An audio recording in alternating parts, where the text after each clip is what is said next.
l'ère de l'IA et de la facturation électronique qui va arriver, et donc de l'automatisation qui prend le pas sur les bilans, est-ce que tu as encore besoin d'un expert comptable en 2026, en 2027? Eh bien, la réponse honnête, c'est oui, mais. Et tu vas voir que le mais, c'est ce qui va changer entre ce que tu paies et ce que tu vas gagner dans les 5 prochaines années. En fait, avec l'IA, l'écart entre un mauvais et un bon expert comptable, eh bien, ça va pas se réduire, ça va exploser. Et je vais exactement t'expliquer pourquoi. Et malheureusement, la plupart des entrepreneurs vont choisir du mauvais côté sans forcément le voir. Tu vas voir qu'en fait, le prix d'un expert comptable n'a rien à voir avec le coût de ses honoraires, mais plutôt avec les coûts cachés que tu paies sans le savoir, ce que l'IA n'évite pas, et à quoi ressemble un expert comptable que l'IA ne remplacera pas. Et je dis pas tout ça parce que je suis expert comptable. Oui, je suis expert comptable moi-même. J'ai plus de 8 années d'expérience et j'ai servi un peu plus de 250 clients, entrepreneurs, à développer, optimiser la gestion de leur entreprise, mais également de leur patrimoine au sens plus global. Et donc à accélérer, grâce à ces optimisations-là, à accélérer le développement de leur patrimoine tout en améliorant la qualité de leur vie.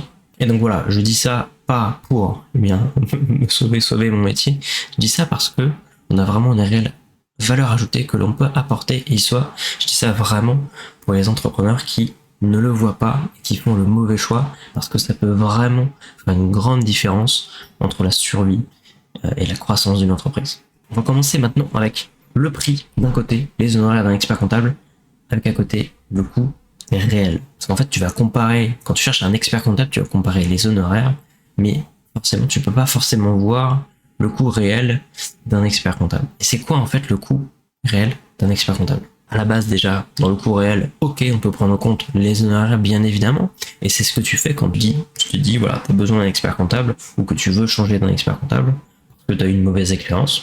Bien, quelles sont les raisons pour lesquelles tu voudrais changer d'expert comptable, à part que voilà, t'es pas satisfait, que t'as une mauvaise relation, que t'as une mauvaise expérience. Mais peut-être justement, t'arrives à ce stade-là parce que au moment de ta recherche, quand tu dis t'as besoin d'expert comptable, ce que tu fais, réflexe naturel, tu fais 2-3 devis, tu regardes le moins cher, ou quelqu'un qui a l'air sympa sinon, mais c'est plutôt le moins cher en général.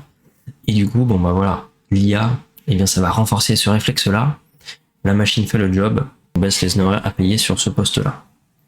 J'essaye de réduire un maximum car c'est un coût administratif fixe, juste une assurance qui me permet de remplir mes obligations légales et fiscales. Et ce n'est pas que ça, ok? Un expert comptable, c'est vraiment un partenaire qui peut te faire gagner ou perdre des dizaines de milliers d'euros.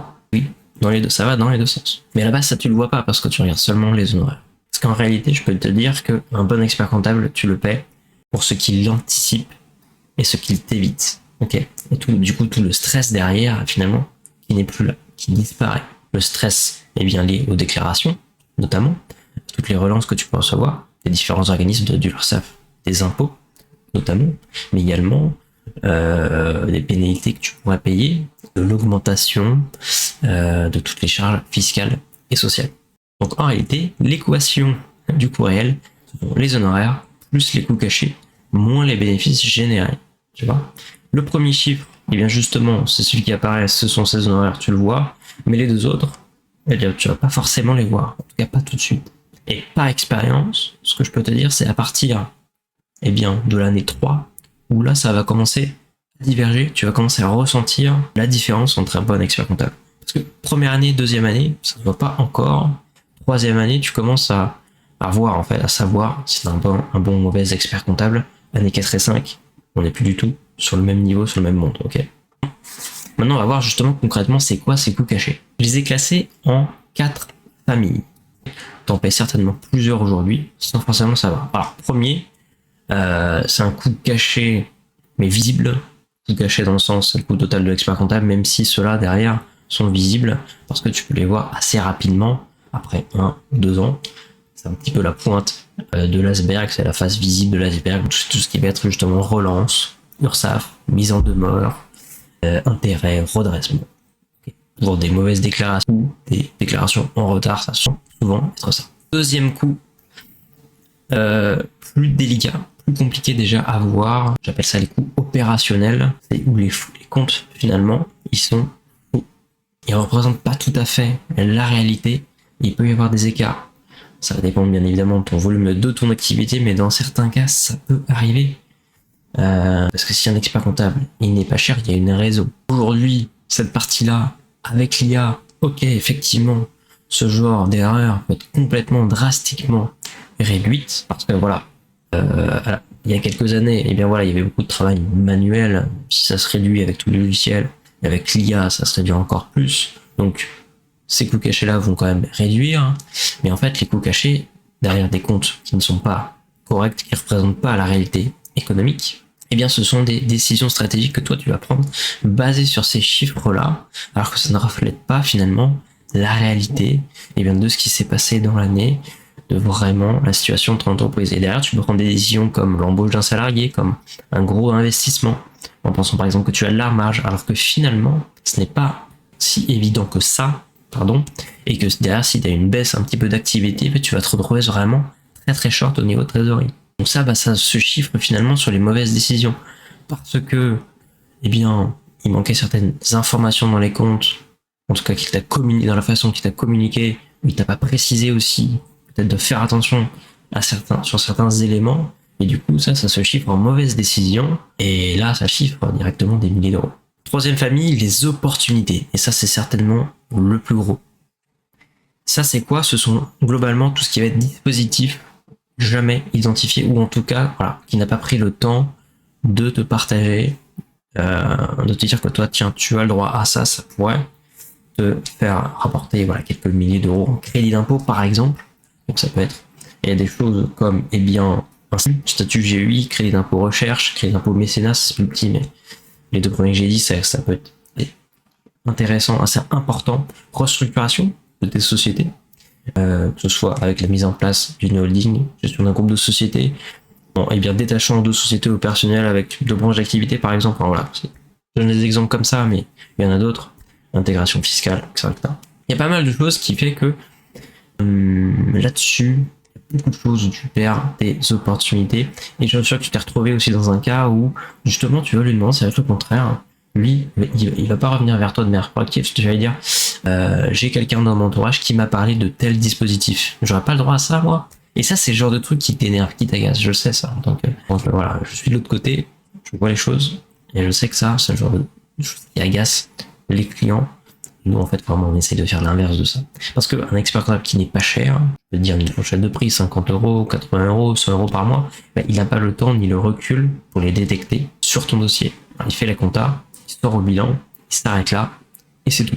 Et les bons consultants qui savent repérer ces leviers, que ce soit ajustement de rémunération, optimisation de la marge, restructuration, conseil en pilotage, conseil patrimonial, eh bien ça coûte cher pour un cabinet, parce que ces profils-là, ils sont bien payés. Donc un bon expert comptable qui a bien, les bonnes compétences en interne, il peut pas facturer des petits prix, sinon il n'a plus qu'à mettre la clé sur la porte. Et aujourd'hui, l'IA, elle peut produire un bilan, traiter des écritures, faire de la déclaration, mais pas encore, ça commence. Claude, on peut faire des analyses, etc., dans le contexte de tes objectifs, mais il va quand même manquer de toute façon la partie un peu humaine, relation, qui fait qu'il y a toujours un petit truc en plus sur l'analyse et sur le conseil en fonction de ta situation et tes objectifs. Et ça, c'est le levier finalement qui va te faire gagner ou perdre des dizaines de milliers d'euros. Quatrième famille, le plus invisible finalement, c'est la famille stratégique. Donc là, en fait, c'est plutôt le fait que toi, tu es seul à prendre des décisions, parce que voilà, ton expert comptable, il fait juste les comptes, les bilans, les déclarations, donne ton bilan. Mais c'est tout, mais derrière, il ne propose pas en tout cas de faire de pilotage, d'analyse vraiment sur des chiffres et d'anticipation avec, par exemple, un compte de résultat prévisionnel avec un budget prévisionnel pour vraiment voir dans les prochains mois ce qui va sortir, ce qui va rentrer, où est-ce que tu vas être au niveau de ta trésor, est-ce que tu peux en investir un petit peu, en placer un peu, en garder pour la croissance, est-ce que tu peux te payer, est-ce que tu peux distribuer, en lien avec ça, pas de conseils en arbitrage de rémunération, pas de vision patrimoniale, pas d'anticipation sur plusieurs années. Donc là-dessus, tu prends tes décisions seul simplement même pas avec les comptes annuels. Certainement, dans la plupart des cas, ça n'a même pas des comptes annuels, tu as ton propre fichier Excel que tu fais en interne, tu fiches des chiffres et tu fiches ta trésor. Et donc, aucune de ces 4 familles finalement n'apparaît sur un relevé bancaire. Personne ne t'envoie une facture, aucun expert comptable ne t'envoie une facture avec manque à gagner 12 000 euros. Donc tu compares juste les honoraires et tu choisis probablement le moins cher. Et ça, malheureusement, c'est la mauvaise mécanique, mais c'est pas ta faute, je dirais que c'est juste notre faute en fait. Parce que on ne communique pas sur tout ce qu'on peut faire, et du coup on est perçu maintenant, après toutes ces années, simplement comme un centre de coût de compliance qui fait juste des bilans et voilà, qui va avoir ses parts de marché complètement réduites avec l'avènement de l'IA et de tous les éditeurs de logiciels. Question concrète avant qu'on enchaîne, combien est-ce que tu paies ton expert comptable chaque mois et combien de dispositifs d'optimisation est-ce qu'il t'a permis d'activer cette année? Dis-moi en commentaire, je serais impatient de voir ça un petit peu ce qui se fait en moyenne. Maintenant, à quoi ça ressemble justement un bon expert comptable? Quels sont les leviers? Qu'est-ce qui va te permettre de faire? Eh bien, le bon expert comptable, eh bien, ça va être un copilote. Ok, c'est pas un fournisseur de prestat, c'est vraiment un partenaire stratégique pour ta boîte et ton patrimoine. Bien évidemment, je dis ta boîte et ton patrimoine, c'est pas forcément le cas parce que eh bien, il peut pas tout savoir, il peut pas te spécialiser partout. Enfin voilà, il peut pas tout savoir sur le bout des doigts. Et moi, je suis plutôt justement partisan de me spécialiser dans un cadre, dans un secteur, dans une sphère et bien de la vie de l'entrepreneur, du client. Et je vais pas faire forcément les deux bien. Voilà. Moi, je suis plutôt sur la sphère patrimoine. Il y en a qui essayent de faire tout. Okay, c'est bon, des grands cabinets avec des services dédiés. Mais voilà. Soit tu peux avoir quelqu'un qui peut t'aider à piloter ta société ou ton patrimoine. Dans certains cas, les deux, ça peut arriver.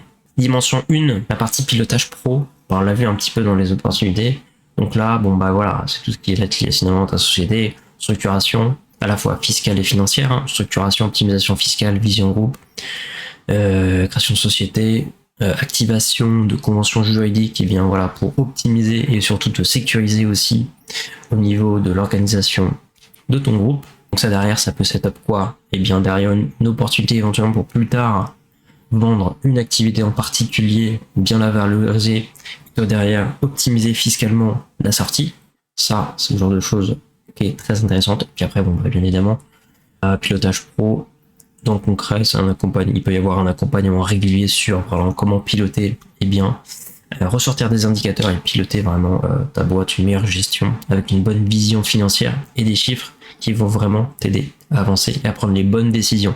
L'embauche au bon moment, l'investissement au bon moment, quel levier d'acquisition activer par exemple, ce genre de choses. Deuxième dimension, pilotage patrimonial, où là, eh bien, on ne va pas s'arrêter simplement à la frontière de la société, on va faire le pont, le lien, on va voir globalement la situation pro, la situation perso.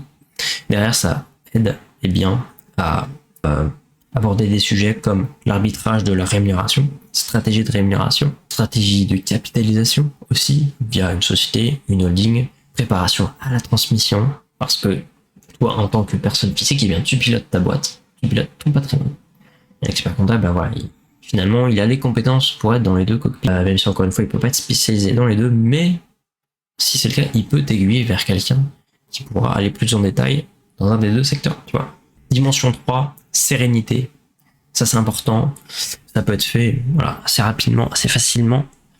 C'est un ROI un peu invisible, mais là, c'est plusieurs éléments. C'est plutôt la sérénité, la disponibilité, l'accompagnement humain de sa part, le fait qu'il va anticiper, le fait que tu sais qu'il va être là, il va t'aider à gérer, ben voilà, tout ce qui va être un petit peu relation avec l'administration fiscale, relation avec l'URSSAF, et il va être là justement pour, voilà, on va dire, te rassurer si jamais tu reçois quelque chose des impôts. Je sais que c'est arrivé, voilà, certains de nos clients qui, voilà, ça leur a donné quand même la confiance d'être avec nous, la confiance en fait, la sérénité de développer plus leur boîte, et bien simplement d'avancer en fait de leurs projets entrepreneuriaux. Parce que déjà on est seul en fait de base quand on est entrepreneur. Et en plus de ça, l'administratif, la fiscalité, tout ce qui est social aussi très lourd en France. Et donc sans cette partie humaine, c'est très compliqué. Et là, on est vraiment là pour ça. Alors, pour clarifier quelque chose d'important quand même, il y a une différence entre identification des opportunités et mise en œuvre. Évidemment, des bons honoraires pour un expert comptable, en tout cas pour une mission d'expertise comptable, s'achète au-delà eh bien, d'avoir des comptes justes, déposés dans les temps, cohérents, adaptés à toi. C'est aussi l'identification de ces leviers, de tout ce que je discute de tout ce que je parle depuis tout à l'heure. Okay, le temps, la réflexion, le recul, l'accès à des compétents et du coup l'identification de ces leviers et du ROI que ça peut apporter. Après, bien évidemment, la mise en œuvre, eh bien, c'est à chaque fois une prestation spécifique facture à part qu'il peut faire. Bien évidemment, c'est un autre métier. Soit qu'il peut faire, soit, eh bien, où il peut t'aiguiller vers quelqu'un d'autre. Ok. Et même avec la partie identification, alors bien sûr, il faut faire la mise en œuvre, c'est autre chose. Mais en fait, dès qu'il y a l'identification, finalement, le ROI est là. Sur 3 ans, 5 ans, parce que le ROI, avec les dispositifs, les bonnes décisions, l'accompagnement ou, eh bien, les choses un peu spécifiques mises en place, ça dépasse très largement le prix de la facture. Et donc, en fait, pour résumer, le mauvais expert comptable, l'IA va le rendre obsolète très vite. Ça, je pense que tu as compris. Et heureusement, parce qu'en fait, finalement, c'est pas si négatif que ça pour nous, pour les bons experts comptables, pour notre métier, parce que voilà, on va pouvoir se démarquer entre les bons et, on va dire, les cheap, qui sont tout simplement là, voilà, un maximum d'automatisation, avec un petit prix qui vont faire que de la compta finalement, que de la compta. C'est pas forcément péjoratif, mais forcément sur que de la compta quand tu as l'IA. Après, le client il le sait, il attend peut-être rien d'autre aussi. Voilà. Mais bah, forcément les prix vont être cassés là-bas, et en fait on va avoir deux grandes catégories. Les cabinets comptables pour avoir simplement des éléments psycho-légaux, et à côté le copilote, le consultant. Ce que je veux que tu retiennes tout simplement, c'est que oui, tu as bien sûr besoin d'un expert comptable, mais pas n'importe lequel. Et donc voilà, je dis pas ça juste pour prêcher, voilà. Ce que je fais, c'est vraiment globalement ce message-là pour partager toutes les valeurs que l'on peut apporter pour nos clients, pour tous les entrepreneurs en France. Et donc la prochaine fois que tu choisis un expert comptable, pense bien à ces leviers-là, ok? Parce que la différence entre les deux, tu vas le voir sur le court terme, tu vas voir, ça va être le prix de la facture, mais sur 5 ans, ça va être ton patrimoine qui va être bien différent. Si tu veux en savoir plus d'ailleurs sur cette dimension patrimoniale, j'ai préparé une playlist qui est sur ma chaîne YouTube, où eh bien je présente un système complet en fait, voilà, basé en fait sur toute mon expérience, tout le travail que j'ai fait auprès de mes clients, qui se décompose en 3 grands piliers: structurer, piloter et prospérer. Donc c'est une série de vidéos, c'est une playlist qui est sur YouTube, disponible sur ma chaîne.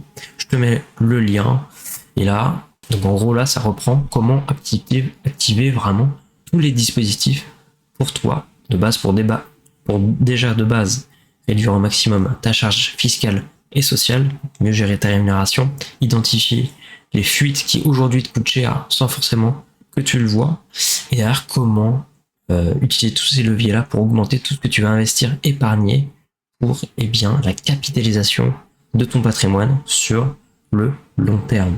Et donc là, c'est à la fois baisser toutes tes charges, tout ce que tu payes, tout en conservant la qualité de vie, voire même en l'améliorant. C'est en l'optimisation au maximum, et ensuite utilisation de tous ces piliers-là, tous ces leviers-là, pour le transformer en patrimoine sur le long terme. Merci beaucoup d'avoir regardé cette vidéo. Un petit like, ça m'aiderait beaucoup. Et si vous voulez plus de contenu comme ça, n'hésite pas à t'abonner. Merci beaucoup.